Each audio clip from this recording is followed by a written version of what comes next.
Alright, man, we'll leave you alone. Alright.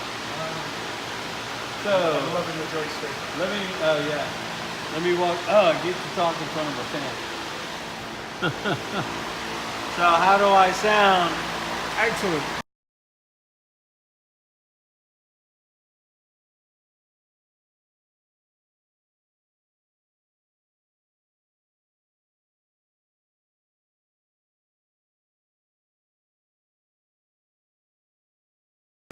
Task boards, you can see this is one of the positions for a task board that will be inserted on. Those are guide studs here, and Is that for docking across? it's for it would be. it's for Alignment. docking. For installation. Is that and actually removal. on the real one though? This will be on the It real will one. be. You're going to stick Yeah. one on, right? Cool. Yeah. Okay. So for So future missions. say again what it was for, because it wasn't recording then. Okay. This is a panel. Represents the RRM-3 payload that we'll be sending out. Yeah. And this area here is where we'll be putting interchangeable task boards. You see the 3 attached points, Yeah. and then the 2 guide studs. So the task board has 2 holes for the guide stud to go in, and then we use this target here for alignment as the robot arm is carrying the task board for installation. It lines up on here using again a camera and installs it. So when's it going up? We hope it'll go up at the end of this year, but they're still working it. Okay. Sweet. Okay. Great. Well, we've done this before, Robert. This is full-scale representation of our first phase and second phase of the robotic refueling mission. You can see this is one task board that's affixed. It's attached already to the top of the RRM payload. There are different receptacles that different robotic tools went into, the adapters. Yeah. The multifunction tool would come and acquire the different adapters depending on what. How much I fuel saw a can it couple of take up? these lying around before, yeah. You seen a couple of these lying around before? Yeah, in the other place. Oh, okay.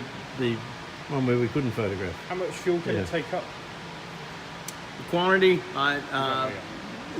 this had a fuel tank on it, but it also had a reservoir to collect it, and I think it was probably less than a gallon. Okay.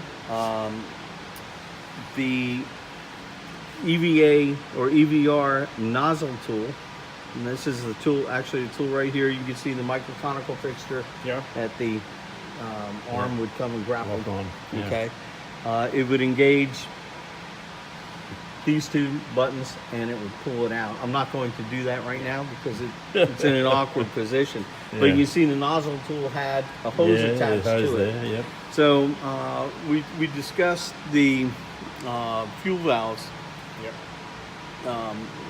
over in 29. So you can see the same thing. We had to remove the tertiary cap, cut the wire, remove the tertiary cap, cut the wire, remove the safety cap, then cut this wire here for this acquisition nut. Open that up, and that opened the valve. Yeah. Okay. Again, the wires, the safety wires, were there to protect the pieces from vibrating off or vibrating loose during the shake, rattle, and roll of launch. Launch is very, very busy activity. It's just beta class covering it. Yeah.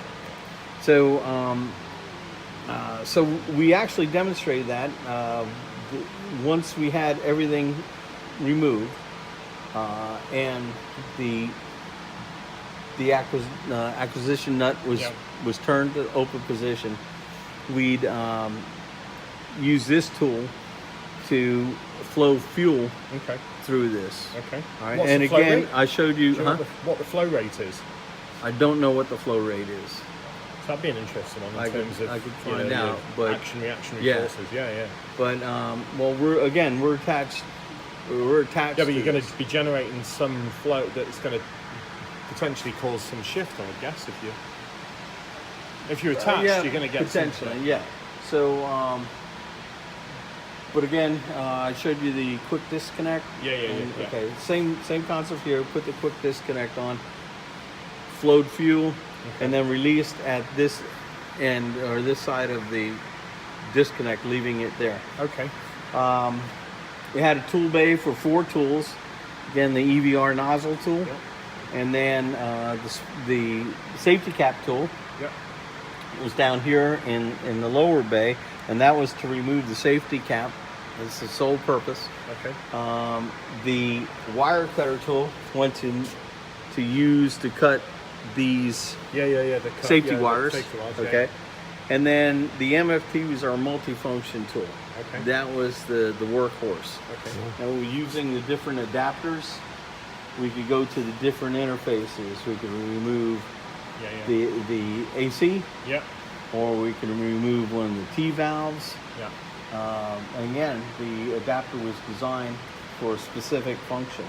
How long were the fuel lines typically? How long would the fuel line be? Between? I think this fuel line was, I want to say about 4 feet. Okay. And again, this was just for demonstration. Okay, this is we had to make it long enough so that we could pull it out and stretch it out, and then get to the. This is in pretty close proximity to the valve it had to go to. So we had to leave it long enough to be able to manage it coming out and then going up here. Yep. And then short enough that it didn't get in the way of the task. Okay. Remember, this is just a busy board. It's Yeah. just something to demonstrate the task and proof of concept. Okay. Is there a plan to put? I mean, doing the fuel line attachment. Is there a plan to fly that inside the Vomit Comet to see how it works under zero-G environment, or not? I don't know if there are any plans to put that on Just to the see Vomit that Comet. that you're not, that you can do it in a microgravity environment. Yeah, it gets, for some payloads, the size just makes it impractical Yeah, I was thinking with this to like do that, that on the zero. Oh yeah, but just a little mock-up of that region. Yeah, that you've got. right now I don't know that there are any plans to do so. But And all those are different adapters in the cage. yeah, we can let's see if they're not. We can go in there and look at that a little bit. So cool. But so anything left here? Oh, yeah, you can see this is one of the positions for the task boards. You Yep. can see the same 3 points, guide studs. Yeah. So and the target. So for our purposes, they're all the same. Yeah. And it's just, remember, we're putting those on and off not to demonstrate satellite servicing. We just want it somewhere that we can use it. What is on the task board is what we use to test our concepts. Do you know what this is making me get quite excited about going back to work, because Yeah. I'm going to be working on submarine stuff that's okay. It's not this, but it's just exciting to be back. You still videoing this? Am I allowed to? Yeah, you can. It's a new one. You can video and take photos in here. So I mentioned the task boards that are removable. They have a common 3-point interface. This is task board 3. It flew, or this one didn't fly. This is our test unit, engineering unit. But you can see the different receptacles hold the different adapters for the various tasks. So what was 4? This is task board 4. Yep. And task board 3, task board 1. 3 and 4 we used on the second phase of RRM. Checkerboard's a calibration, I guess. Yep. Yep. So you've got a scale, calibration scale, I guess. Yes. Size. Yeah. Cool. Those things. So again, we're trying to understand how robots will work, how their tools will work, how to make them work. So I mentioned my busy board analogy. You stick those in a child's crib and let them develop their manual dexterity. We're doing the same thing with our robots and our robot operators. coming Yeah, up they with need the to best understand ways it, yeah. to read some very common interfaces Yep. and the different surfaces. Look at the different feedback we get visually. So So I'm thinking.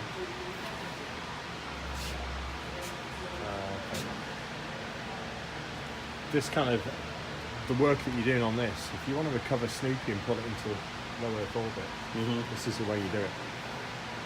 So what, robotically? Robotically, get a capture adapter from the interface it was on, put it in the LEM module, Yeah. and put it back into low Earth orbit.